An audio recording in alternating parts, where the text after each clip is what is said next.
त सबैले मान्न मिल्छ है यार। क्षेत्रीले पनि मान्न मिल्छ, बाहुनले पनि। बाहुनको छोराहरू खेम्बु भइरहेको बाहुनको छोराहरू बुद्धिज्ममा डक्टर भइरहेको अनि हाम्रो यहाँतिरको चाहिँ बाहुन दाजुभाइहरू चाहिँ अब यो त भोटेको धर्म भन्ने होला चाहिँ बुद्ध होइन। यो त तामाङ भोटेहरूले मान्ने हो, यो त हामी बाहुन क्षेत्रलाई मतलब छैन है भनेर यस्तो भ्रम पालेर बसेर चाहिँ दिमाग यत्रो बोझो बोकेर। अनि हाम्रो मान्छेको अनुहारहरू पनि त्यो फेरि जाँड गएर मङदोई ब्राजिल गयो भूत बनाएर हिँड्छ त्यो पाप्थु हिँड्दाले मङदोसिया अनुहार च्यामन मंगो मिवदिम तर तरब ता हाई लिनु दे महिनो दिन आग्रोजी बताउनु दी हैन पाउदरी भ्राव गरे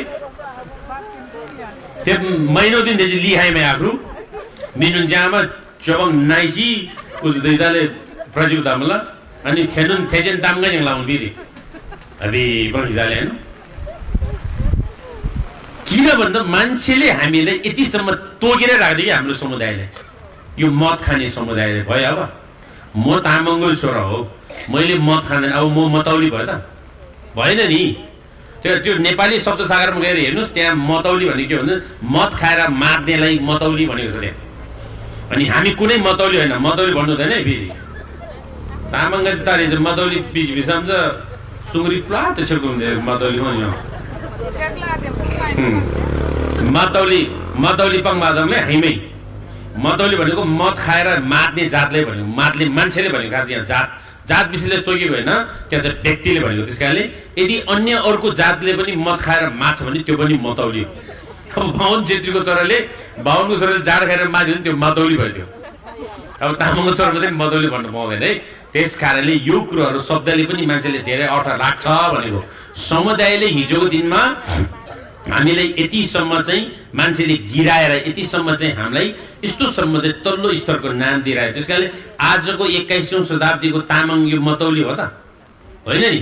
अब त हामी ज्ञानको कुरा गर्छौँ, अब ज्ञान वैज्ञानिकको कुराहरू गर्ने युग हो नि यो होइन। त्यस कारणले यो अवस्थामा आएर पनि हामी चाहिँ गामी मतौली ना जातले पाएको मुखले हातले खाएको भनेर हिँड्छ नि, कति मतौली हो गुरु भन्थ्यो। त्यस कारणले अहिले चाहिँ अलिअलि मतौली भने अलिक कम भएको छ। अब त्यही कारणले त्यसरी मतौली हो भन्नु हुँदैन है त्यो।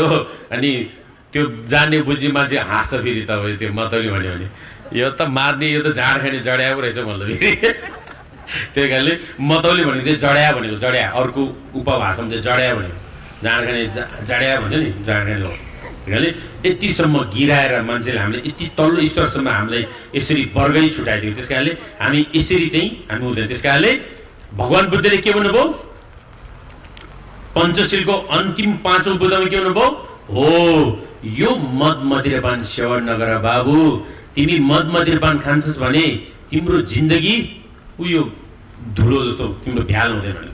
हैन मद खाएर यहाँलाई कोल्दो यहाँ तामाङ कोल गर्दियौँ 5-10 वर्ष दबारे त्यो 10-12 वर्ष पनि थियो रक्सी पाप्थुसी आवामा छेक्सी पैसा रिसी हैन पैसा आबिनमा आवामा छेक्मा त्यस्तो कति भइरहेछ नि हाम्रो। त्यो भएको कारणले चाहिँ हामीले यो मद मदिरापानलाई पनि कहाँ यसलाई प्रयोग गर्नुपर्छ कहाँ गर्नु हुँदैन भन्ने कुराहरू धेरै छ। त्यस कारणले अब हाम्रो धर्म संस्कार हेर्नुहोस् त, हाम्रो जन्मेको न्वारणदेखि लिएर मृत्यु घेवा संस्कारसम्म यो मद मदिरापान नभई नहुने। अब यसलाई बन्द गर्ने। अब 21औं शताब्दीको आधुनिक कालको तामाङले अब यो मद मदिरापान बिनाको आफ्नो धर्म संस्कार आफ्नो कर्मकाण्ड गरेर देखाउनुपर्छ। अनि मात्रै तपाईँ आधुनिक 21औं शताब्दीको तामाङ समुदाय हो।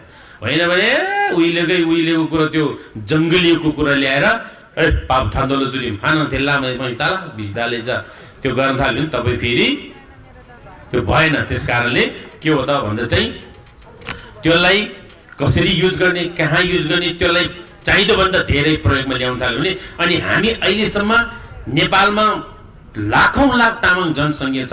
अनि राजनीतिक रूपमा सामाजिक रूपमा हैन हामी धार्मिक रूपमा सांस्कृतिक रूपमा हामी जागृत रूपमा हामी किन पछाडि परेको त भन्दा चाहिँ अनि यो मद मदिरापानको सेवनले गर्दा तपाईँ हामी अहिलेसम्म हामी पिछडी भएको कारण त्यो तामाङ समुदाय ठुलो छ।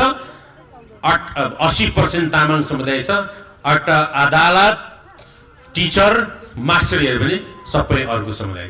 तामाङ मिम खाली थिए गेल अब उतिरी खाली लाभा क्लब मैबा अनि होटल चुबा अनि फ्रिदोजी चकी अड्डा अदालतजी आरे भयो त्यतापरि किन यो भयो त भन्दा हामीले संस्कार भएन हाम्रो घरको संस्कार के भयो त अनि आमा बाउ पनि बिहानदेखि टिल्लै अनि त्यही देखेको हुन्छ छोराछोरीले पनि अनि छोराले पनि त्यही सिकेको हुन्छ त्यसकारणले हाम्रो समुदायमा हाम्रो घरदेखि नै संस्कार बसाल्नुपर्छ त्यसकारणले तपाईको संस्कार भनेको त बानी व्यवहार के संस्कार भनेको बानी व्यवहार हो मान्छेको व्यवहार भनेको संस्कार भनेको हो तपाईको संस्कार संस्कृति चाहिँ शुद्ध हुनुको लागि तपाईको व्यवहार शुद्ध हुनुपर्छ तपाईको घरको व्यवहार आमा बाउले राम्रो शिक्षा दिएर ल्यायो भने त्यो छोराछोरी अनि नैतिकतावान शिक्षा बन्यो त्यसकारणले हाम्रो जीवनलाई तपाईले सार्थक बनाउनु छ भने के गर्नु पर्यो यो पञ्चशीलको कुरालाई जीवनमा अंगीकार गर्नु पर्यो अनि त्यही कारणले भगवान बुद्धले के भन्नुभयो तिम्रो जीवनलाई सार्थक बनाउनु छ भने तिम्रो समुदायलाई शान्तिमय बनाउनु छ भने तिम्रो राष्ट्र र विश्वमा नै शान्ति चाहन्छ भने हे मानव जगत हो यो पञ्चशीललाई पालना गर भनेर भगवान बुद्धले 2500 वर्ष अगाडि तपाई हामीले दिइराख्नु भएको शिक्षा यो त्यसकारणले हामी बुद्धको शिक्षा चाहिँ कुन चरको नाम थाहा छैन तर हामी बुद्धको अन्यायी भनेको छ तर बुद्धको पञ्चशीलको कुरा पनि हामीले थाहा भएको नभएको छ त्यसकारणले अब लामाहरूले घेउ गर्दा पनि यो पञ्चशीलको नियममा बसेर गर्नुपर्छ फेरि यो पञ्चशीलमा पनि 5 वटा शीलमा तपाईले सबै अंगीकार गर्नु पर्दैन फेरि तपाईहरु जिद्दा जजमानहरु त फेरि अब यो 5 वटा शील त कहाँबाट हुन्छ अब हामी त झाड पनि खानुपर्छ हामी त के रे के पनि गर्नुपर्छ भन्ने हो भने चाहिँ त्यो 5 वटामा त्यो 5 वटै गर्नु पर्दैन तपाईले त्यसको एउटा पनि पालन गर्न सक्छ दुईटा पनि पालन गर्न सक्छ तीनटा पनि सक्छ पहिलो नम्बरमा चाहिँ 1 देखि सुरु हुँदै गरे म हत्या हिंसा गर्दिनै भनेर एउटा मात्रै भए पनि पालन गर्ने म जीवनमा म प्राणी हत्या भने चाहिँ म एउटा त्यो कमिलो पनि मार्दिन भनेर एकदम त्यो पञ्चशील बस लामन बाबजी टिल्लन जिन्दन टिल्लन ते अन्दोली ते बाबला ताली थिए सोमरेले के हो जिन्लाउँछ यो त्यसकारणले चाहिँ हामी यतिसम्म छ अबको 21औं शताब्दीको तामाङले अब र हाम्रो समुदायले अब त्यो कुरामा चाहिँ हामी जागृत भएर लाग्नुपर्छ भन्नु मात्र खोजेको है मैले फेरि कोही कसैले नारायण भन्नु खोजेको हैन।